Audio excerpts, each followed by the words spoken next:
So I want you to think of yourself as a parent to your deeds. You produce them, you raise them, and you have all sorts of hopes for them. The only thing is, you don't see them yet.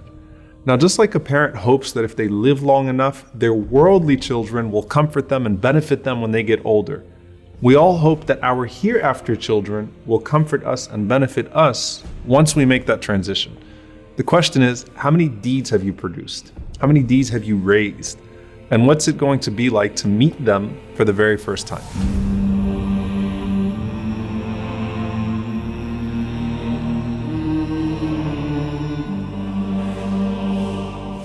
Hatim ibn al-Asam rahimahullah said, إني نظرت إلى الخلق فرأيت كل واحد يحب محبوبا فإذا ذهب إلى القبر فارقه محبوبه. He said that I looked at mankind and I noticed that everyone has something or someone that they love. But then once they die, that beloved person or thing leaves them. So I decided to learn to love my good deeds so that when I enter into my grave, they get to come with me. The Prophet ﷺ said, يَتْبَعُ الْمَيِّتَ ثَلَاثًا. The deceased is followed to his or her grave by three things. أَهْلُهُ وَمَالُهُ وَعَمَلُهُ. His family, his wealth, and his deeds. فَيَرْجِعُ أَهْلُهُ وَمَالُهُ وَيَبْقَى عَمَلُهُ. So his family and his wealth turn back from the grave and they go home. And his only companion that remains with him in his new home from now on is his collection of deeds. And we know that Allah subhanahu wa ta'ala says about the Day of Judgment what? يَوْمَ لَا يَنْفَعُ مَالٌ وَلَا بَنُونَ. The day that wealth and children are no longer of any benefit. From this point onwards, deeds are going to be your comfort and they're going to be your currency. And the Prophet ﷺ once asked the companions, do you know what Allah meant when he said, وَمَنْ أَعْرَضَ عَنْ ذِكْرِي فَإِنَّ لَهُ مَعِيشَةً ضَنْكَ? That those who turn away from my remembrance will have a constricted life. وَنَحْشُرُهُ يَوْمَ الْقِيَامَةِ أَعْمَى, and will be raised up on the Day of Judgment blind. Now, that constricted life is certainly across all realms. But here the Prophet ﷺ said, when they go to their grave, يُسَلَّطُ عَلَيْهِ تِسْعَةٌ وَتِسْعُونَ تِنِّينَ. Allah places 99 dragons over that person. And the Prophet ﷺ went on to describe that every one of those dragons is like 70 serpents with 7 heads, stinging him and maiming him until the Day of Judgment. May Allah subhanahu wa ta'ala protect us. It's at this point that your hereafter children are going to come to your aid for the very first time. And this is before the angels even come. The Prophet ﷺ said that when the believer is placed into their grave and they hear the final footsteps of their family leaving, the punishment comes. And as the punishment comes from above, your prayer stands up and it puts its hand up and says, مَا قِبَلِ مَدْخَلٍ. You will not pass through me. So the prayer guards your head. And then the punishment comes to you from your right side. And the Prophet ﷺ said, your siyam, your fasting rises and stands guard and says, مَا قِبَلِ مَدْخَلٍ. You will not pass through me. And then to his left, his zakah stands and says, مَا قِبَلِ مَدْخَلٍ. You will not pass through me. And then at his feet, his sadaqah and sila, his goodness towards his family and then his community, his voluntary charity, his truthfulness, his honesty, all of those things stand guard at the bottom and say, مَا قِبَلِ مَدْخَلٍ. You will not pass through me. And then it's said to him, sit up. And he sits up. The Prophet ﷺ said that the sun is made to appear to him as if it's about to set. Yani it's almost Maghrib. It's about to be Maghrib. So the believer is accustomed to what? You're accustomed to salah. You're accustomed to prayer. And if you wake up at an odd time, sort of disoriented, the first thing you worry about is, did I miss my prayer? So this person says, let me pray. And the angels say, you'll get to that, but first you have to answer our questions. Man Rabbuk? Who is your Lord? Ma dinuk? What is your religion? Man Nabiyuk? Who is your prophet? Now the only way you're going to be able to answer who your Lord is if you used to worship him. And the only way you're going to be able to answer what your religion is if you actually used to practice it. And the only way you're going to be able to answer who your prophet is, sallallahu alaihi wasallam, is if you used to actually follow him.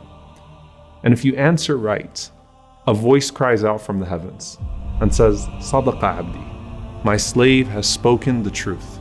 And subhanAllah, in one hadith, the Prophet ﷺ said that those two angels that were first frightening, They say to you after you answer the questions correctly, كُنَّا نَعْلَمُ أَنَّكَ تَقُولُ هَذَا. You know, we knew you were going to say that. We knew you were going to answer these questions right. And Allah subhanahu wa ta'ala then calls out, supply him with the furnishings from Jannah. Clothe him from the clothes of paradise. Open for him a gate to paradise so that some of its fragrance comes to him in his grave. And then his grave is expanded for him as far as his eye can see. And then at that point, you are laying in the clothes of Jannah with a window to Jannah. And everything starts to feel like Jannah, starts to feel like paradise. This visitor comes to you, and this visitor has this beautiful face, has these fine clothes, and has this pleasant scent. And he says to you, أَبْشِرْ بِالَّذِي يَسُرُّكَ هَذَا يَوْمُكَ الَّذِي كُنْتَ تُوعَدُ. Glad tidings of that which will bring you happiness. This is your day which you were promised.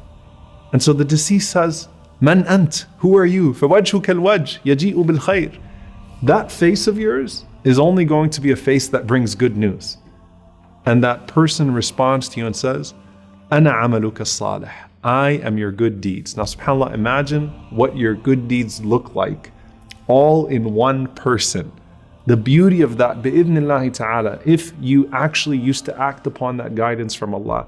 What does your Quran, your prayer, your fasting, your charity all look like in the form of one person saying to you, I am your good deeds and I'm here to give you good news. First, your good deeds guarded you from your punishment, right? First, they stood guard all around you. And now, here they are bringing you good news. And from here on out, they're personified and they're going to be your greatest source of benefit and they're going to be your greatest source of good company. Now, there are many narrations about people that are categorically protected from the punishment of the grave. You have the shaheed, the martyr. You have the one who dies of a stomach disease. Or you have the one who dies on the day or night of Friday. And then you have all of these narrations about those who are specifically punished in the grave due to their sins. And so you want to avoid those sins, obviously, such as the slanderer, or the one who is neglectful with their tahara, with their purification, or the adulterer, or the one who deals with riba, with usury and interest. In any case, everything you experience now is part of the lead up to the last day. And the Prophet ﷺ said, when a person dies, he's shown his eventual place morning and evening. And so if he's amongst the inhabitants of paradise, he has this window to his place in paradise. And he's constantly told, this is where you're headed to, this is where you're going. And if he's amongst the people of the fire, may Allah protect us, he's shown his place in the fire and is told, this is where you're going. And no matter what his situation is, he's shown one more place. And he looks at this place and is told, هَذَا مَقْعَدُكَ الَّذِي تُبْعَثُ إِلَيْهِ يَوْمَ الْقِيَامَةِ. This is the place that you're going to be sent to on the day of judgment. So for the believer who has his deeds with him as provision, he's got his clothes from paradise. You've got your window to paradise. When he sees his place on the day of judgment, he's not running away from it. In fact, he's saying, Rabbi aqim as-sa'a, Rabbi aqim as-sa'a, Rabbi aqim as-sa'a. My Lord, establish the hour. My Lord, establish the hour. My Lord, establish the hour. فأما من ثقلت موازينه فهو في عيشة راضية